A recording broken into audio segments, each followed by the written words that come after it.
अगर तुम हर मिनट हर घड़ी किसी ऐसे इंसान के बारे में सोचते रहते हो जिसको शायद तुम्हारा दिल तोड़ने में, तुम्हें इग्नोर करने में, तुम्हें झूठा साबित करने में मजा आता है, तो अभी इसी वक्त अपने आप से दो प्रश्न पूछना। पहला ये कि उस इंसान के बारे में इतना सोचने का टाइम आया कहां से तुम्हारे पास, और दूसरा ये कि अब से तुम इस टाइम का क्या करने वाले हो।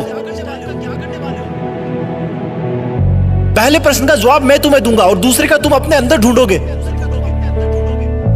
कहां से आया तुम्हारे पास उसको इतना सोचने का टाइम। तुमने लगभग सब जगह का टाइम मार दिया सिर्फ उस एक इंसान के लिए। अब तुम्हारे दोस्त तुम्हें पहले वाला दोस्त नहीं मानते क्योंकि तुमने अपने इतने सारे दोस्तों का टाइम भी उसको दे दिया है। अब तुम अपने शरीर पर ध्यान भी नहीं देते क्योंकि वो टाइम भी तुमने उसको दे दिया है। ना तुम समय पर नहाते हो, ना समय पर खाते हो, ना डेली एक्सरसाइज करते हो, ना जिम जाते हो, ना टाइम पर सोते हो, ना कोई ख्वाब भी रोते हो। क्या हालत बना रखी है तुमने अपनी। तुमने उस इंसान के लिए अपना और खुद का टाइम मार दिया जिसे तुम्हारे होने या ना होने से कोई फर्क नहीं पड़ता। तुम्हारी माँ कितना सोचती है तुम्हारे बारे में कि अब ये गुमसुम क्यों है जबकि इसकी कोई अभी एग्जाम भी नहीं है। सोच सोच के थक गई है वो, क्योंकि तुमने अपनी माँ से बात करना बंद कर दिया है। माँ से बात करने का टाइम भी मार दिया तुमने बहुत सपने देखे थे कि लाइफ में ये करूंगा वो करूंगा, लेकिन तुमने वो सपने भी मार दिए क्योंकि जिस टाइम में तुम सपने देखा करते थे वो टाइम भी तुमने उसको दे दिया। तुम पहले कॉमेडी मूवी देखना पसंद करते थे लेकिन अब सिर्फ सैड सॉन्ग सुनकर रोते रहते हो। तुमने अपने मूड को खुश करने वाली कॉमेडी मूवीज को देखने का टाइम भी उसको दे दिया।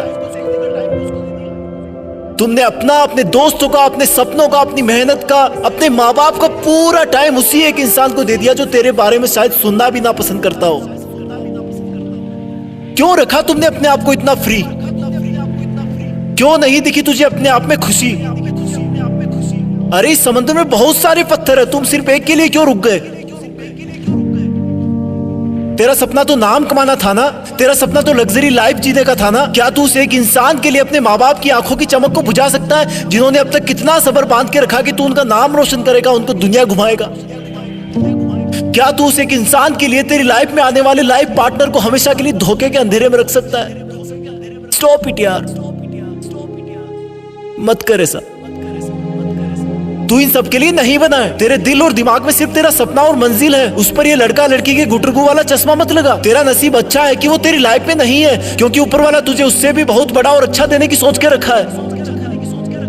और फिर एक दिन जब तू जिंदगी की आखिरी स्टेज से बेस्ट इन लाइफ का अवार्ड लेकर नीचे उतरेगा ना, तब भीड़ में से सबसे पहले जो लोग तेरा वेलकम करने के लिए आगे आएंगे वो तेरे माँ बाप होंगे, फिर तेरे दोस्त होंगे, तेरे भाई बहन होंगे, तेरे परिवार होगा। थोड़ी दूर और भीड़ में चलेगा तो तू पाएगा कि वहां पर तेरे साथ काम करने वाले इंसान होंगे।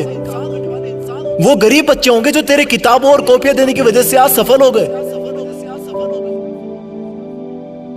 और आगे चलेगा तो तुझे कुछ ऐसे लोग मिलेंगे जिन्होंने तेरी सफर में बहुत मदद करी होगी। तू उन सबके सामने झुककर उनका शुक्रिया करना।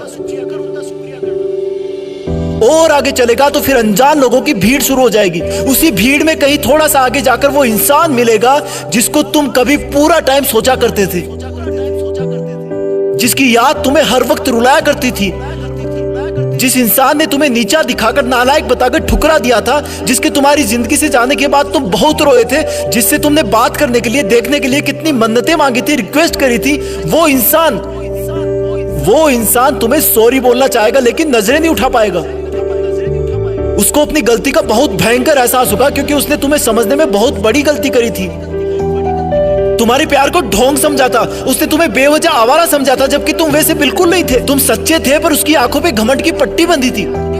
वो इंसान तो भीड़ में बहुत रो रहा होगा लेकिन तुम उसके कंधे पर हाथ रखकर उसको माफ कर देना और बोलना कि थैंक्स यार, अगर उस दिन तूने मेरा दिल ना तोड़ा होता ना तो आज मैं भी तुम्हारी तरह इसी भीड़ में खड़ा होता। आज जिंदगी की आखिरी स्टेज से बेस्ट इन लाइफ का अवार्ड लेकर कोई और नीचे उतर रहा होता।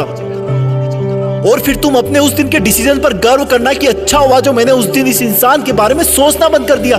अच्छा हुआ जो मैंने दुनिया के बजाय अपने आप को ढूंढ लिया। अच्छा हुआ जो मैंने फ्री रहना बंद कर दिया। अच्छा हुआ जो मेहनत करना शुरू कर दिया। और अच्छा हुआ कि मैं भी बदल गया, क्योंकि अगर तुम नहीं बदलते तो तुम्हारे जाने के बाद ही तुम इस दुनिया से खत्म हो जाते। तुम्हें बदलाव की सख्त जरूरत थी, तुम्हें उसे भूलने की सख्त जरूरत थी।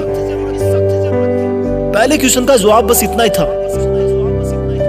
दूसरे प्रश्न का जवाब अब तुम्हें अपने अंदर ढूंढना है कि अब तुम उस इंसान को भूलने के बाद उस टाइम में क्या करोगे जिसमें उसको याद किया करते थे। याद रखना, ये जितना मुश्किल लग रहा है उतना मुश्किल बिल्कुल नहीं है। तुम कर सकते हो, यू कैन डू इट। तुम्हारी जीत फिक्स है, तुम्हें करना ही होगा। तुम ऐसे किसी को सोचकर अपना वक्त बर्बाद नहीं कर सकते। तुम्हें खुद को पूरी दुनिया से ऊपर रखना है, तुम कर लोगे। तुम लकी थे कि तुम्हें वो दर्द और एहसास मिला जो तुम्हें रॉकेट की तरह उड़ने पर मजबूर कर दिया। अब तुम्हें कोई नहीं रोक सकता।